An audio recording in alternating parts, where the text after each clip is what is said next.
I really don't want to do this review.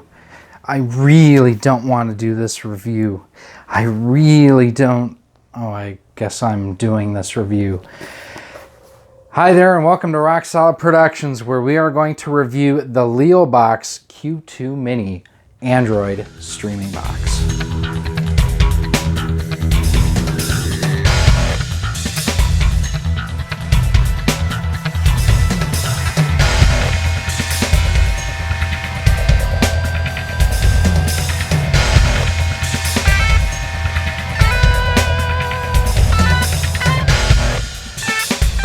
Hey everyone, Gary here with Rock Solid Productions, and if you saw our recent unboxing video of the Leelbox Q2 Mini, you know that, well, I wasn't too high on it, at least initially. And now here we are after about a month of using it, and I wanted to give my feedback. Now, well, the comments I'm making are specifically with my reactions to this box. There are other boxes that are virtually identical that I've tried out and used, that I've got pretty much the exact same opinions on. First and foremost, this is something that I did purchase off of Amazon. I'll throw the link down below if you are interested. It does run off of a version of Android, not Android TV, but actual Android. And it's a variation basically of the tablet interface. And as such, you won't have Android TV optimized apps. Basically what you're gonna have is going to be tablet apps blown up for this size screen. Some apps are going to look okay with that, and some apps you're going to have no issues whatsoever with the results. Other apps aren't going to work right, aren't going to be in the right aspect ratio. So let's get started. Out of the box, the Leelbox, which I have connected right here, does have a number of really nice ports and features on it. I'm going to say some nice things about it. One of the things I did not cover in the unboxing is on this side here, it actually does have a micro SD card slot, so you can expand the 8 gigabytes of onboard storage with an SD card. This is your home screen interface that, when you get everything fired up, will basically give you the ins and outs of the system. This row here is essentially your favorites, and you can add your apps that you use most often to that. So I've added Sonic the Hedgehog, Plex, Netflix, the WWE Network, Home Run HD, actually I don't know what that is, Asphalt 8, DirecTV Now, NBC Sports. These are all on here. There are other apps as well that you can go into as well. That's my downloads page. That's one thing on here is the interface is not the greatest. To see your other apps, you hit the plus sign. You hit the plus sign, there we go. And it shows you basically everything that you have installed on there. You do have access to the Google Play Store. You can sideload apps as well. So say you want to have the Amazon App Store. You can install that on here. If you wanted to install Amazon Prime Video, you can do that too. All sideloaded, just the same as you would on a phone or on a tablet. It does have a built-in media player, a built-in gallery app, a built-in music player as well. It has a fitness app on there, Cloud TV, some of the stuff that comes pre-installed already on here. Now, some of the neat things on it is the fact that for certain media, it actually does a decent job. So if we go down here to Netflix, exit out of that, go to Netflix. It'll take a second to load everything up. It'll ask, your normal who's watching. Actually, it doesn't even ask you that. And here you have your Netflix. Now, one of the things I thought was interesting to begin with is you have a Chromecast button on here. So technically, you can cast from this device to another device. It's a little odd. Picture and sound quality and everything looks decent. We'll fire up just a real quick few seconds here of the best Star Trek ever, Star Trek Deep Space Nine. And see, here's one of the things is, just using your up, down, left, right, you can't quite get to what you need over here. What you need to do is on the remote, it has this mouse key button, and now I can scroll up and down, and it's kind of a velocity type interface. So I'm going to go up and over to the emissary. Hit play, loads, and you can see down below here it has all of your typical kind of your dock Android type buttons and whatnot. Well, that didn't work right because it was in the middle or towards the end of the episode. And I don't know if it's showing up here. Hopefully in the capture it does. But how the lettering on the credits there was kind of changing colors, flashing in and out. Did not look very good. Here you can see the load time, kind of significant. Picture does not look the greatest on here. And I mean, granted, this is only a 1080p TV, but I can tell that this is not a great quality picture. So let's back out of DS9. Go back to our home screen here. Plex does work on it. You cannot use it as a Plex server. I've tried. You can only use it as a Plex receiver, basically. So I can go into my Plex application here. And again, it's thinking it's a tablet. But the good news about that is with the recent Plex updates, I can do the live TV right through here with my HD home run. So let's go to live TV. We're going to go to programming guide. And what can I watch now? We'll just go to the news real quick. 16 minutes left, watch. And it gives me, as you saw in there too, I've got the option to do the record functionality as well. So it does give me the DVR functions if I want it. Now this does look quite a bit better than what Netflix was looking. Still not the greatest, but this is quite a bit better. And the other thing too is the Live Channels app that you've seen me use on like the nVidia Shield TV in the past. That's not on here again because this is a tablet, not an Android TV interface. So we're going to exit out of here altogether. Other video stuff works okay. DirecTV Now does not work. I haven't tried PlayStation View or Hulu TV on this. I have tried it, however. Let me go here with NBC Sports. I'm actually using PlayStation View for my streaming service, and I have my credentials logged in here, which should pop up rather quickly. Again, this is an issue where I have to go into mouse mode. There it is. And sometimes you need to search the screen for where the mouse is at. And again, you've got the cast button up there. It's just weird. So let's go to the Abu Dhabi Grand Prix. Authorizing my content. Has the notification window up here too, which is also kind of weird, kind of like an Android phone or tablet. Give it a few seconds here. But here again, you can see how just pixelated and jumpy the picture is. It's listed as a 4K streamer, isn't it? Yeah, 4K right there. And it struggles with 1080p. Okay, so it's not a great streamer. It's an okay streamer. What about gameplay? Well, it does have that USB port on the side. It does also have Bluetooth.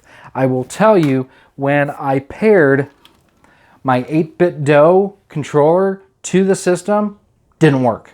Did not do anything. I tried pairing it a couple of times, would not do anything with any of my games. However, and we just saw my Asphalt 8 has been downloaded. I have tried the Retrobit controllers, the dual port controllers that we have here, because it has a Super NES and a USB port on the side. And we will plug this in. And now you can see I'm moving around and navigating the menu. Does it play Sonic? And this is one of those where you have to use the remote to go to back arrow to get out of there.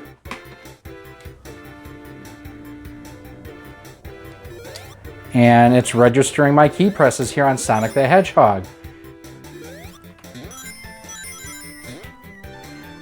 Looks good. I have the volume turned down right now, but I mean, everything looks pretty solid.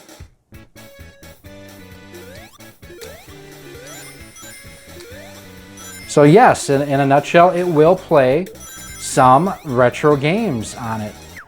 And let's go down to Asphalt 8. And this should be kind of a more taxing game on the system to really play. Let's see if it can do it. Come on. You can do it. Come on. Does not want to play asphalt. Let's do this again just to be on the fair side of things. Go into mouse mode. We're going to go down here to our multitask button.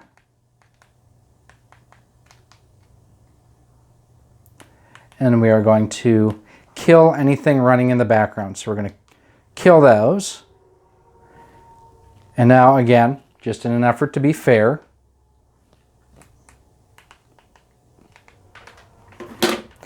well, we're going to let it plug and chug and see if it actually comes through. If you do pick up a box such as this, and like I say, the experience on this is similar with a couple other boxes that I've used. Here's another one that I actually purchased back earlier this year, and it just didn't work. It was a clunky interface, really wasn't user-friendly, apps crashed all the time, did not look good. It's kind of what you get at this price point. And like I said, I got this off of Amazon. It's okay for what it is, but you're overpaying for what you're getting too. This box here was not cheap. I think it cost, my memory serves, about $45 to $50 roughly. So you can find them a little bit cheaper, a little bit more expensive depending on where you look. But that's about what I paid for this.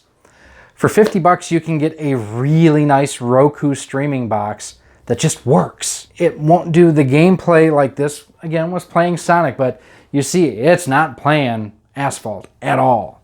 So you kind of get what you pay for. The other thing, if I have an issue with this, there's no US-based support whatsoever. I'm on my own. And there are things that you have to figure out on your own because the manual is pretty well non-existent. The remote is nice where it has like this numeric keypad and volume up, down. No idea how to program it. It wasn't in the box. There were no instructions with it whatsoever to tell you how to do that.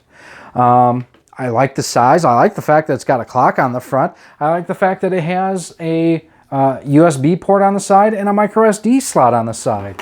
It also, you know, size-wise is nice. Has another USB port on the back. Has a network port on it for hardwire. So it has some nice features. Where it gets really bogged down and lets you down is it doesn't have the power to push through with something like Asphalt. It doesn't have the power to push through 4K content, let alone 1080p content, really. And it's really an underwhelming box. And I'm disappointed to know that a lot of people buy these inexpensive 4K Android TV boxes thinking it's an Android TV box, like the nVidia Shield, like the MiBox, which are both hands down much better pieces of equipment than this. This is a skinned version of the same interface that I have on my phone. And it works not even as well as the Android interface on my phone because this, at least, I have the most recent updated version of Android on. This, who knows if I'm going to get updates on it? Probably not. This is oftentimes for manufacturers like this, it's a one and done. So you get what you get. For the money, I cannot recommend this at all. I can't recommend any of these boxes that are running straight up Android. Especially a lot of people had bought these within the last, pretty much late 2016 through most of 2017 because they wanted to run Kodi. Well, you want to run Kodi a lot of times because you're going to download or view pirated videos, television and movies that you haven't paid for. People get upset when I say that. Let's just be honest. That's what a lot of people used Kodi for. That's what a lot of people used boxes like this for. Well, they are shutting down repositories for Kodi left and right. They're getting cease and desist letters. They're getting threats of lawsuits. Kodi's not going to last in so much as a platform for streaming content that you have not paid for. It's a great media server. It works great. I mean, it's really what Windows Media Server was in a lot of ways on Windows, was it 7, I think, had Windows Media Center. It's a great piece of software. It just got twisted above and beyond what it was originally designed to be used for. For a room like here, it's not my primary viewing room. I do have a Chromecast in here. It's a little bit easier, more convenient because I can actually go into menus for, like you saw, the NBC Sports, the HD Home Run, WWE Network, my Plex and everything. It's a little bit easier that I don't have to Chromecast, but honestly, my OG original Chromecast works better than this does. It's just sad. So really, I can't recommend the Leelbox Q2 Mini or really any of these 4K streaming boxes. Stay away from them. They're overpriced for what they do. This should be a $10 or $15 box, quite honestly. For what it does, the experience that it offers, it's way overpriced at $40 to $50. Again, if you're looking for an inexpensive streamer, look at a Roku. I even say for $70, look at the MiBox. Again, check out our review right there. It wasn't the box for me, but it's a hell of a lot better than what this thing is here. I put this, where are they here? If you've seen my videos on how much I dislike the AV to HDMI adapters, this is the streaming box equivalent to these. Yeah, it kind of sort of works, but you know what? They're garbage. And I'm not going to go so far as to call this garbage, but it does not deliver on the promise that most people who are buying these for are looking for. And it's going to lead to a disappointing experience, a frustrating experience, and sadly, where you're going to pay the price on it is going to be anyone who looks at an nVidia Shield TV or who looks at the MiBox. They're going to associate something like this, which is not a great experience, with those because most consumers, the average consumer, does not realize there is a difference between Android and Android TV, and they are two completely different operating systems. But these are just my opinions. What do you think? Let me know down in the comments. This is kind of a hot button topic of mine. That's why if you missed the unboxing, check it out up there. It's taken me a while to get to the review of this. It's not a good piece of tech. But let me know what you think down in the comments below. Also, go ahead, if you have any questions or comments on this too, feel free to email me at rocksolidmail@gmail.com. You can also send me a tweet on Twitter at rocksolidstudios or visit me on Facebook. Let's talk about it on Facebook too. Facebook.com/rocksolidproductions. Which you can also do if you want to help contribute to the future of Rock Solid Productions. You can visit us on our Patreon page, patreon.com/rocksolid. And for as little as $1 a month, you too can help form the future of Rock Solid Productions. So don't waste your money on something like this. You're going to be disappointed. These do not work well. The user experience is not good, especially when you consider, again, what you can get for the similar amount of money in a Roku stick. And I wasn't an early adopter of Roku. I have one now. I really like my Roku. And it was 50 bucks. That's $5 more, I think, than what I paid for this. And it does a hell of a lot better job. Thanks for watching. I'll see you soon.